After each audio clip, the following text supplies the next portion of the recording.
Assalamualaikum warahmatullahi wabarakatuh. Perkenalkan, nama saya Budi Herdiansyah dari kelas akuntansi 1A Malam. Di sini saya akan mengulik kisah seorang entrepreneur sukses yang bernama Ali Muharram, yaitu seorang pendiri dari gerai cemilan terbesar yang bernama Makroni Ngehe. Pertama-tama saya akan berbicara tentang kesuksesan. Mencapai sebuah kesuksesan bukanlah suatu perjalanan yang mudah, dan bukanlah juga dengan cara meninggikan diri saja. Walaupun orang tersebut sudah kaya dan menjalankan bisnis dari orang tuanya, sedikit banyak ia harus berusaha dan mempertahankan dan sampai meningkatkan perusahaan tersebut. Tentu saja berbeda dengan nasibnya orang yang kurang beruntung. Mereka harus bekerja berkali-kali lipat untuk mendapatkan hasil kesuksesan yang diinginkannya. Barangkali itulah yang dilakukan oleh Ali Muharram, pendiri dari gerai makanan, gerai cemilan Makroni Ngehe. Makroni Ngehe mampu memproduksi makroni rata-rata 20 ton dalam 1 bulan. Makroni sebanyak ini tentu saja dapat menghasilkan keuntungan sebesar 3-5 juta per bulan dalam 1 gerai saja.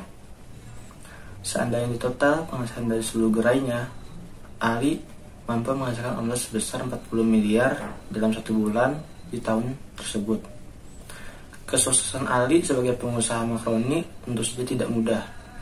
Pria ini harus melewati jalur yang dipenuhi dengan lika-liku untuk berada di titik tempat di mana ia berada sekarang.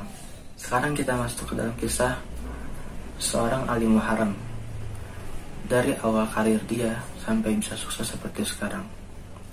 Sebelum menjadi pengusaha seperti sekarang, pria kelahiran 26 September 1985 ini hanyalah pemuda biasa yang mencari peruntungan di ibu kota.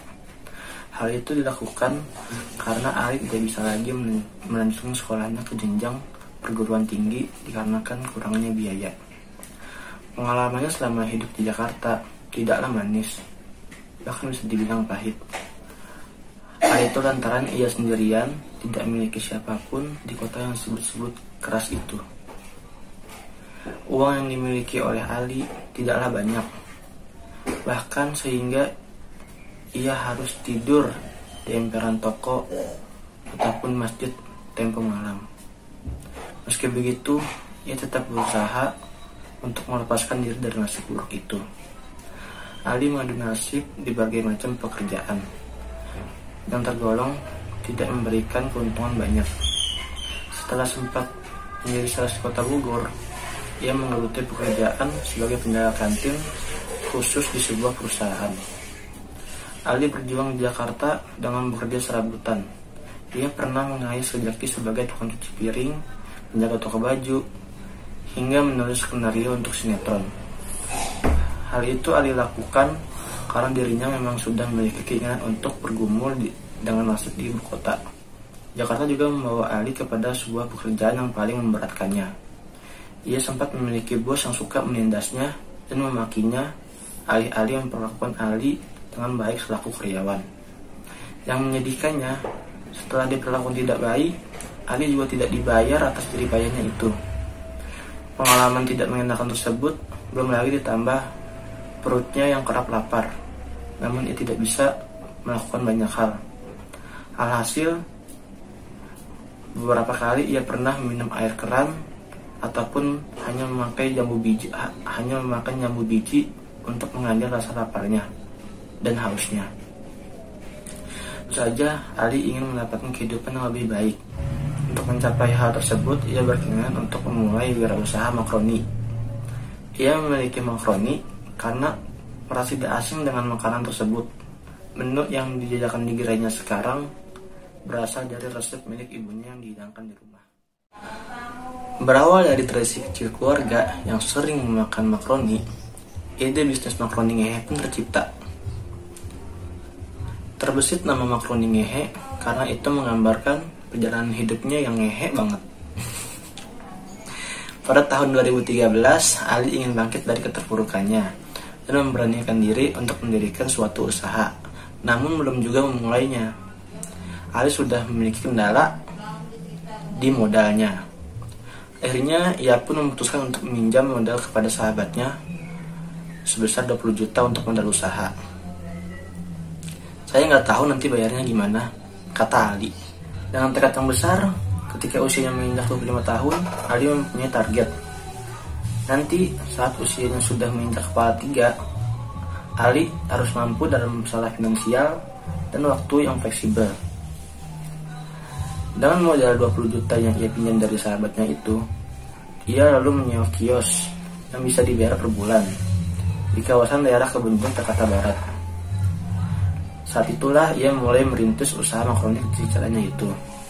Selain menyewa kios, uang yang dipinjam itu ia belikan bahan baku untuk makaroninya. Ia belanjakan bahan bakunya langsung dari Tasikmalaya.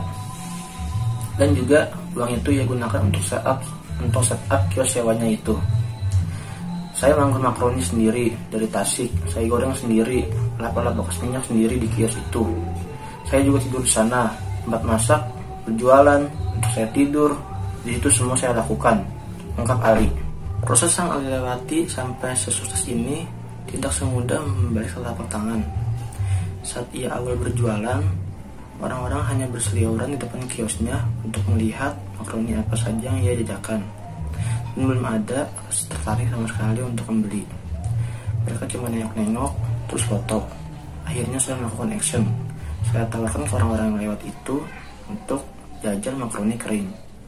Mereka suka. Terus akhirnya dari mulut ke mulut, dalam kurun waktu 3 bulan, kios saya sudah mulai ramai, kata Ali. Di saat sedang ramai-ramainya, masalah pun datang kembali kepada Ali.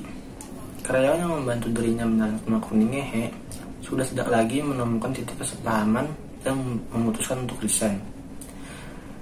Karyawan itu juga memiliki posisi penting dalam perusahaan, sehingga saat ia resign, perusahaan pun jadi kalang kabut. Saya sempat nggak tidur, sistem keuangan kacau.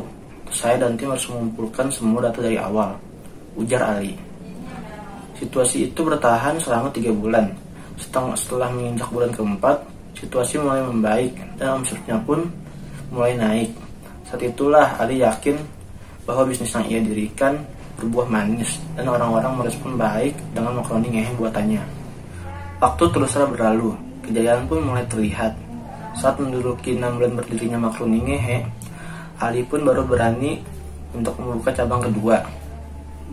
Awalnya omset dari makaroni ngehe itu hanya sebesar 100.000, sedangkan saat ini omsetnya sudah menjanjikan sebesar 3 juta sampai 5 juta per outlet.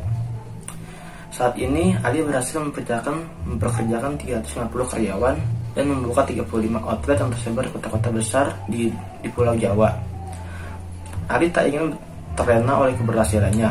Ia terus menemukan nilai harmonis dalam diri karyawan dan konsumennya. Agar usahanya tetap laris manis, selain itu, ia juga selalu berinovasi dan memunculkan tren-tren baru yang menarik dan tentunya lezat. Ya, sekian kisah dari seorang entrepreneur sukses yang bernama Ali Muharrem yang mendirikan gerai cemilan bernama Makaroni Ngehe. Kesan dan pesan yang dapat kita ambil adalah kita harus berani, bahkan nekat untuk memulai sesuatu. Janganlah takut dan menyesal kalau gagal nantinya. Menyesallah ketika kamu tidak mengambil peluang tersebut. Sekian dari saya. Wassalamualaikum warahmatullahi wabarakatuh.